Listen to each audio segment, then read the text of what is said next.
Hello and welcome back to my channel. So मैं हूँ संयुक्ता और मेरा ये चैनल है जिसका नाम है एक नारी। एक इंसिडेंट मैं आपसे शेयर करती हूँ अपने बच्चे को लेकर के। जैसे कल रात को जब मैं उसको सुलाने गई, I was having a very hectic day.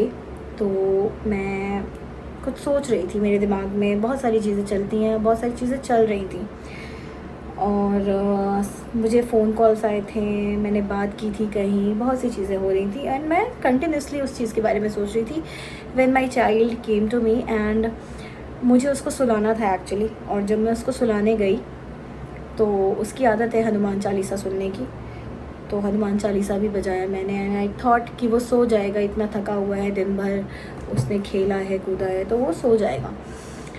And I was tapping his back और उसकी आदत है जब वो सोने जाता है तो वो मुझसे कुछ बातें करता है और हम बातें करते हैं। वी शेयर मैनी थिंग्स, मैं अपनी चीज़ें, वो अपनी चीज़ें। मैं उससे बहुत पूछती हूँ उसके स्कूल के बारे में, उसने दिन में क्या किया, स्कूल में क्या खाया, क्योंकि घर में तो मैं उसको देखते रहती हूँ, तो घर में नहीं बट स्कूल की चीज़ें मैं उससे डिस्कस करती हूँ। तो we were actually, he was trying to discuss something and मैंने उसकी बहुत सारी बातें सुनी।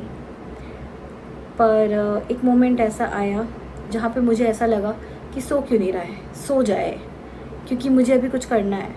मेरी कुछ काम था जो रुका हुआ था और मेरे दिमाग में वो चीज़ चल रही थी। और उसने कंटिन्यूसली 4-5 टाइम्स जब उसने मम्मा ये मम्मा वो, तो मैंने उसकी सारी बातें सुनी, मैंने उसको रिस्पॉन्ड करा।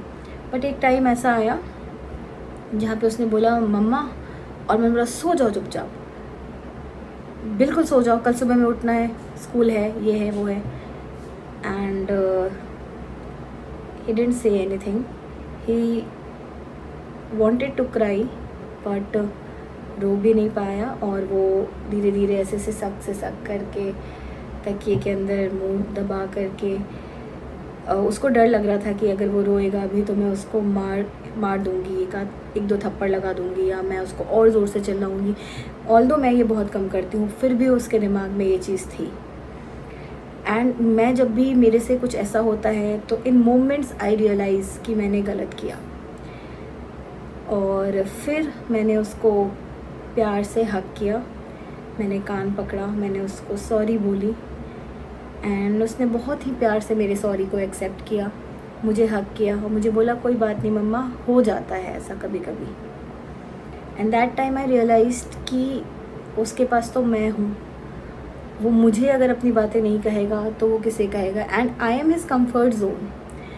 वो जब मुझसे शेयर करता है he feels very happy, he feels very confident. तो मैंने आपको ये सारी बातें इसलिए बताई क्योंकि ये जो बच्चों की एज होती है 5 साल से 8 साल 9 साल वाली, यहाँ पे बच्चे बहुत सवाल पूछते हैं, बहुत कुछ आपसे शेयर करना चाहेंगे और अगर आपने उनको मना कर दिया या आपने उनको डांट दिया तो उस केस में वो अंडर कॉन्फिडेंट हो जाते हैं, उनकी कॉन्फिडेंस लूज़ हो जाती है, वो डरने लगते हैं आपसे बहुत सी चीज़ें शेयर करने में, बोलने में। वो आपके मूड को देखेंगे उसके बाद कुछ शेयर करेंगे। तो कभी भी ये मोमेंट नहीं आने देना चाहिए अपने बच्चों के लाइफ में और अपने बच्चों के साथ। आपको इतना ईजीनेस उनको देना है कि वो आपसे सारी बातें शेयर कर सके। If you are doing something continuously on your phone और ऑन योर लैपटॉप और आप काम कर रहे हैं और वो काम बहुत ज़रूरी है, और अगर आपका बच्चा उस समय आकर के बोलता है कि पापा मम्मा प्लीज़ मेरे साथ खेलो, और हम क्या बोलते हैं, थोड़ा सा रुक जाओ, थोड़ा वेट करो, तुम्हें दिख नहीं रहा है कि हम काम कर रहे हैं, या फिर हम काम कर रहे हैं, आप कुछ और कर लो, कुछ और खेल लो। बच्चा उस समय कुछ नहीं बोलेगा, he will just walk away. But उस समय जो नो हम उसको बोलते हैं, ही गेट्स शैटर्ड, उसका कॉन्फिडेंस बिल्कुल लो हो जाता है। तो काम तो आपका ज़िंदगी भर चलने वाला है, आप हमेशा काम करोगे। उस केस में आपको वहीं पे अपना काम रोकना चाहिए एज अ पेरेंट, और आपको उसके साथ टाइम देना चाहिए। वो जो कह रहा है खेलना चाहिए, उससे बातें करनी चाहिए। इससे उसका मोरल बूस्ट होगा, इससे वो कभी अंडर कॉन्फिडेंट नहीं होगा। बच्चों में कॉन्फिडेंस एज अ पेरेंट हम लेकर के आ सकते हैं अगर हम उन्हें रेस्ट्रिक्शंस में डालेंगे अपने काम के अकॉर्डिंग, अपने कंफर्ट के according. we are actually discouraging them to put up their words, put up their feelings and put up their thoughts. तो ये लॉन्ग टर्म में बहुत बुरा है. फिर हम कहते हैं कि हमारा बच्चा ज़्यादा बोलता नहीं है, चीज़ों में इन्वॉल्व नहीं होता है, अपनी बातें नहीं रखता है. इन सब की शुरुआत कहीं ना कहीं घर से होती है.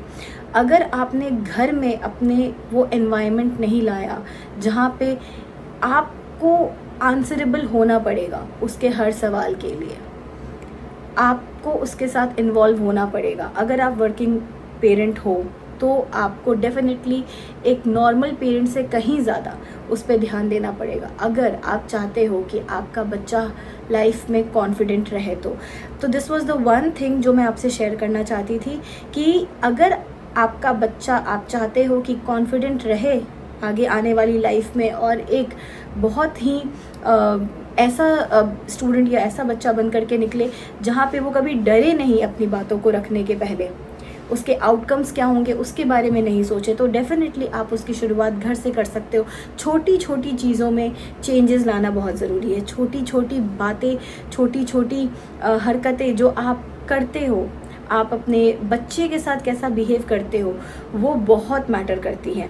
मैंने अपने बच्चे को सॉरी बोला. आज मेरा बच्चा अगर गलती करता है तो वो भी सॉरी बोलता है. तो हम पेरेंट हैं, हम सॉरी नहीं बोलेंगे, हम कभी गलत नहीं हो सकते हैं, ऐसा कभी नहीं होता है. जब आप सॉरी बोलते हो और जब मैंने अपने बच्चे को सॉरी बोला और जब उसने मुझे सामने से बोला इट्स ओके मम्मा, कोई बात नहीं मम्मा, हो जाता है, तो he understood my situation also. तो इसलिए बहुत हम जैसे हैं हम अपने बच्चे को वही सिखा सकते हैं. तो this is one of the most important parenting tip जो मैं आपको देना चाहती थी, जो कि मैंने खुद एक्सपीरियंस किया. तो आई थिंक कि आपको ये छोटा सा वीडियो समझ में आया होगा बेस्ड ऑन माई एक्सपीरियंस. और ये बहुत बहुत ज़रूरी है कि आप इस बढ़ती उम्र में अपने बच्चों पे ध्यान दें और उनके साथ रहें, अपने काम में इतने बिजी ना हो जाएं कि हम उनको टाइम ना दे पाएँ. तो ये एक ऐसा सेशन है जो हर एक पेरेंट को, अगर आपने वीडियो बहुत दूर से देखा है, बाद में देखा है, तो आप पूरा देखिए और पूरा समझिए मेरे एक्सपीरियंस को.